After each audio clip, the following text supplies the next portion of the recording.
Have you ever said yes to something you didn't really want to do and felt it immediately in your body afterwards? A heaviness, a tightness, or a quiet sense of discomfort that lingers longer than it should.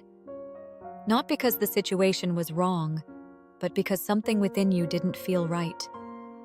Over time, these moments can quietly build until we begin to feel drained, overwhelmed, or disconnected from ourselves without fully understanding why. Sometimes, it's not what we're doing, it's what we're allowing. And what we're allowing often comes down to something we may not have been taught how to have: boundaries. Hi, welcome to my channel, where we gently explore spirituality, inner growth, reflection, and reconnecting with ourselves. In last week's video, we gently explored self-love and how boundaries play a really important part in that. Without boundaries, it becomes very easy to lose ourselves while trying to keep everything else in balance. Many of us don't even realize we've been living without clear boundaries. We might say yes when we mean no. We might overextend ourselves or feel responsible for how others think and feel. We might stay quiet to avoid tension or tolerate things that don't sit right within us.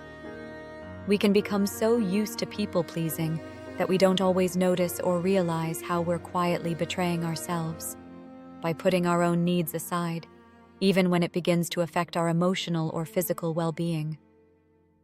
Over time, this can leave us feeling drained, resentful, or disconnected from who we really are. And yet, it can feel difficult to change because these patterns are often rooted in deeper experiences, in wanting to feel safe, accepted, or loved. Boundaries are not about controlling other people. They are about taking responsibility for ourselves. They are the space where we gently say, "This is okay for me," and "This is not." And often that clarity doesn't come all at once. It begins as a quiet feeling, a sense that something is off, that something doesn't feel right in our body or our energy. There have been moments in our own lives where this awareness begins to surface in a very quiet, personal way. For example, we might meet someone new and genuinely enjoy their company at first. We connect, we spend time together, and it feels easy. But over time, we may start to notice a shift. The conversations become heavier, perhaps centered around ongoing problems, stress, or negativity. And without fully realizing it, we begin to feel more and more drained after spending time with them. We might even notice that after a simple catch-up, we need a day or two, sometimes longer, just to feel like ourselves again. Not because anything was said or done in a harmful way, but because our energy has been affected in a way we hadn't yet recognized. And it's often in moments like this that awareness begins. We start to understand that something doesn't feel balanced, and that we may need to gently adjust how we show up in that space. This doesn't mean we stop caring, or that we judge the other person. It simply means we begin to honor what we're feeling. Perhaps we spend a little less time in those environments, or gently guide conversations towards something lighter. And at the same time, we may also notice that there are other people in our lives who leave us feeling uplifted, energized, and more like ourselves. And that contrast can help us understand what feels aligned for us and what doesn't. Learning to listen to that feeling is the beginning of boundaries. Not reacting immediately, not pushing it away, but simply noticing it. Self-betrayal doesn't always look obvious. Sometimes it's simply staying silent when something doesn't feel right. Many of us were not taught how to have boundaries in a healthy way. We may have learned that saying no is selfish, or that prioritizing ourselves means letting others down. We may have been rewarded for being agreeable, helpful, or accommodating, even when it came at a cost to us. So when we begin to shift this, it can bring up guilt, and sometimes a sense of anxiety, especially in the moment when we're holding a boundary or saying no. And that's a natural part of the process. It doesn't mean we're doing something wrong. It means we're doing something different. Because often, what we're really doing in those moments is choosing our own peace, our own well-being, and our own sanity. There's a quiet strength in being able to say no without needing to justify it, or soften it, or explain it in a way that makes it more acceptable to others. Not from a place of resistance or defensiveness, but from calm clarity, a simple, honest response. At times, boundaries don't look like saying no directly. They can show up in much quieter ways. We might notice moments where we feel the urge to reach out to someone, not because we genuinely want to, but because we feel we should. Perhaps we haven't spoken to someone in a while, and we think, I should check in, I should see how they're doing. And underneath that, there may be a subtle feeling of discomfort, or a quiet sense of anxiety, a feeling of not really wanting to do it, but doing it out of guilt, or not wanting to be seen as someone who doesn't care. And in those moments, it can be helpful to pause and ask ourselves where that intention is coming from. Is it genuine, or is it driven by obligation? Holding a boundary can simply mean not reaching out, especially if we know that the dynamic often leaves us feeling drained, or that our needs are not respected.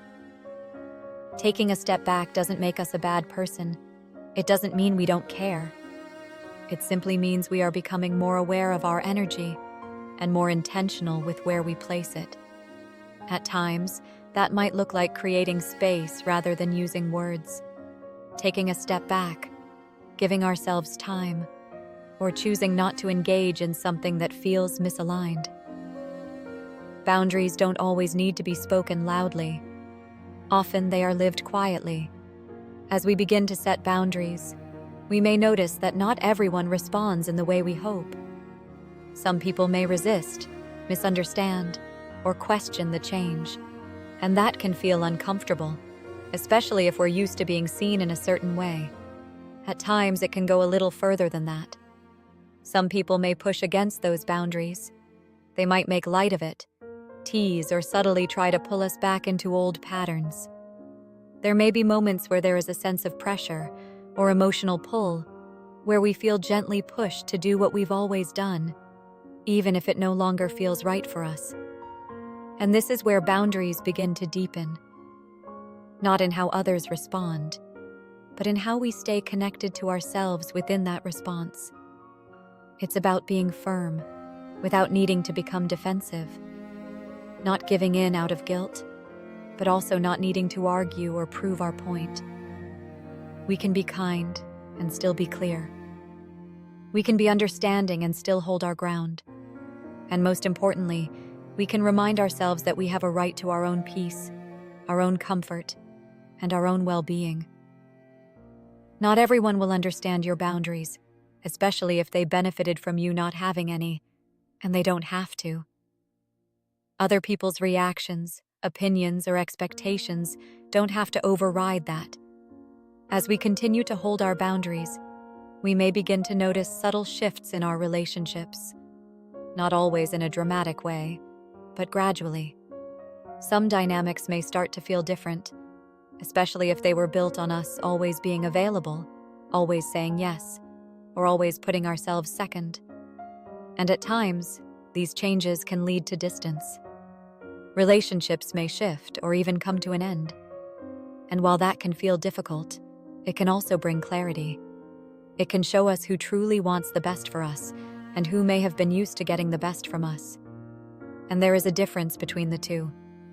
Holding a boundary is simply a quiet decision to stand on our own side, even when it would be easier not to. Boundaries are deeply connected to self-respect. They are a way of showing ourselves that our needs matter too. Not more than others, but not less either. Without boundaries, it becomes very easy to overextend, to give more than we have, more than we want to, or more than we feel we should, or to place ourselves in situations that slowly drain us. After all, life is all about balance, and boundaries help bring that balance back. They allow us to care for others without losing ourselves in the process. When we begin to honor ourselves, We also begin to notice where we were once quietly betraying ourselves. Setting boundaries is not something that usually happens overnight. It often unfolds slowly, one day at a time, through small moments of awareness and choice. There may be times where we say yes, and afterwards realize we wish we hadn't.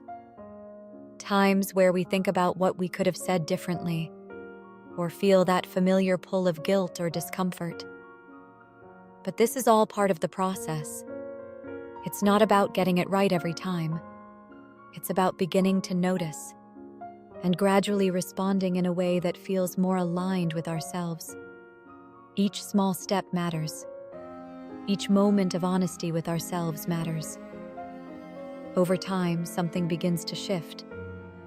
We start to feel more grounded in our choices, less influenced by pressure, and more connected to what feels right for us. And from that place, boundaries begin to feel less like something we have to force, and more like something that naturally supports our peace.